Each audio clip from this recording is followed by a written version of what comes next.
Hi guys.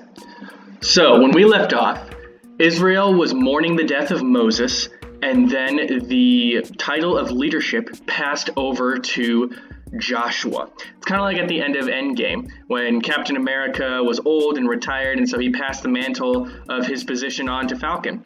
Joshua is now the new leader. He leads the Israelites across the Jordan River and into the Promised Land. However, not everything is just hunky-dory just because they're in the Promised Land. They have one big problem, and that's the fact that an evil tribe of people called the Canaanites are there, and they're in the Promised Land. These people they do not worship God. They practice evil things like human sacrifice, and that's a huge problem. They got to get those people out of there. And one of the biggest challenges standing in the way is a city called Jericho.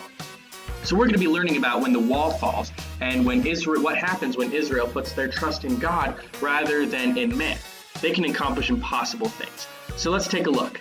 So here's a picture of the ruins of Jericho out in the Middle East. You can still go there to this very day. Jericho is also a city that is still around. It's not exactly in the same place that this old wall is that Joshua knocked down, but it's still a city that it has people in it. When we left off, Joshua met up with an angel. And in this passage here, he goes up to the angel and he says, "Yo, are you for us or are you for our enemies?" And the angel has to say, "I'm not for either of you. I'm the commander of the Lord's armies, and now I've come." The angel says that he's come from God, and he has a battle strategy for the Israelites, and they need to listen to God so that God will fight their battles for us. And this is what he leaves with Joshua. He tells him that carrying the Ark of the Covenant out in the front, all the Israelites need to do is march around the city of Jericho once a day for 7 days. On the seventh day, march around it 7 times, and then blow the trumpets, shout as loud as you can, and then the walls will come crumbling down. That's all they need to do. And it's a strange thing that the angel is telling Joshua to do, which begs the question, why such a strange strategy? Well, all throughout the Old Testament, God has made it abundantly clear that his people, right now the Israelites, are set apart. They're different, and so they're supposed to behave differently, and that God is on their side. So God asks the Israelites to do really weird things, but he's asking them to trust him because it's all for a reason. I mean, he showed it by having Moses throw the log into the bitter waters of Marah so that they could drink it, the power behind Moses' staff, and the 10 plagues as well. God had them do very strange things, but he didn't care how they looked. He expected them to obey. All right, so here's the instructions. They've just walked around Jericho a number of times, and in this passage here, right before they yell, Joshua says, "Hey, listen, before you go into that city, all of the plunder that you take away is supposed to be given to God. Don't any of you take it. Also, save Rahab's house. She treated the spies with hospitality, so we are protecting her.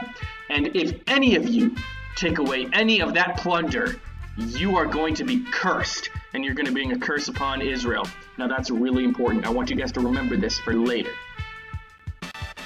So they do all that, and Jericho falls. It actually falls down.